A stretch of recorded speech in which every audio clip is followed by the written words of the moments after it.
இயேசு உங்களை நேசிக்கிறார் என்பது ஒரு அழகான உண்மை. இந்த வார்த்தைகள் வெறும் வார்த்தைகள் அல்ல, அவை மிக ஆழமான அர்த்தங்களை கொண்டுள்ளன. இயேசு கிறிஸ்துவின் அன்பு எல்லா மனிதர்களையும் தழுவும், எல்லா பாவங்களையும் மன்னிக்கும், எப்போதும் தொடரும் ஒரு அன்பு. நாம் எவ்வாறு வாழ்ந்தாலும் எவ்வாறு தவறு செய்தாலும் அவர் நம்மை விட்டுவிட மாட்டார்.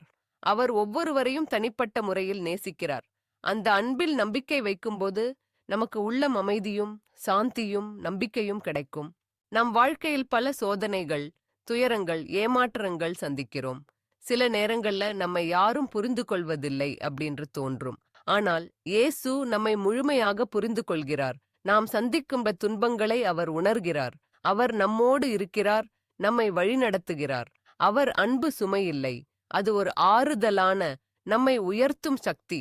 நீங்கள் தனிமையாய் உணரும்போது கூட அவர் உங்கள் அருகில்தான் இருக்கிறார். உங்கள் கண்களில் கண்ணீர் வந்தால் அவர் அந்த கண்ணீரை துடைக்கிறார். உங்கள் மனதில் துக்கம் இருந்தால் அவர் அதை நிம்மதியாக்குகிறார். உங்கள் வாழ்வில் சந்தோஷம் இருந்தால் அந்த சந்தோஷத்தில் அவர் உங்களுடன் பங்கிடுகிறார். இயேசுவின் அன்பு எல்லா நிலைகளிலும் எல்லா சூழ்நிலைகளிலும் தொடரும். அவர் நம்மை நேசித்ததின் மிகப்பெரிய சான்று அவரது உயிர் தியாகம். அவர் தன் உயிரை நம்மை பொருட்டு கொடுத்தார். அந்த அளவிற்கு அவர் நம்மை நேசிக்கிறார். அவர் கூறினார், நீங்கள் ஒருவருக்கொருவர் அன்பு செலுத்துங்கள் என்று. அந்த அன்பை நாம் ஏற்று வாழ்ந்தால் நம் வாழ்வும் பிறரின் வாழ்வும் மாற்றமடையும். இந்த அன்பை நாம் அனுபவிக்கும் போது அது நம்மை மாற்றுகிறது.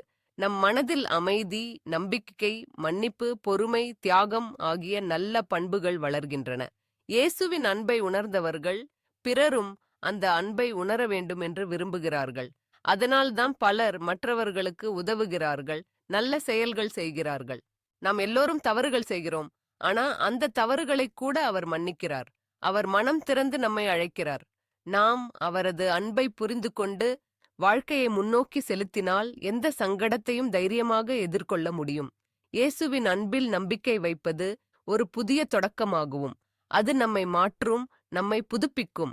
இன்று நீங்கள் இயேசுவின் அன்பை உணரவில்லை என்றால் கண்களை மூடி சிறிது நேரம் அமைதியாயிருங்கள்.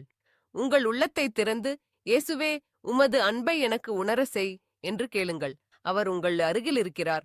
அவர் உங்கள் துயரத்தை, சந்தோஷத்தை, உங்கள் வாழ்வின் ஒவ்வொரு அத்தியாயத்தையும் புரிந்து கொள்கிறார். அவர் உங்களை நேசிக்கிறாரேனும் உண்மையை நம்புங்கள்.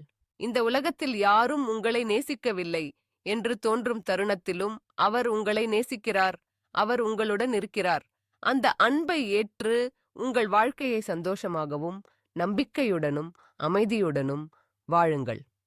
இயேசு உங்களை நேசிக்கிறார். இது ஒருபோதும் மாறாத என்றும் நிலைத்திருக்கும் உண்மை.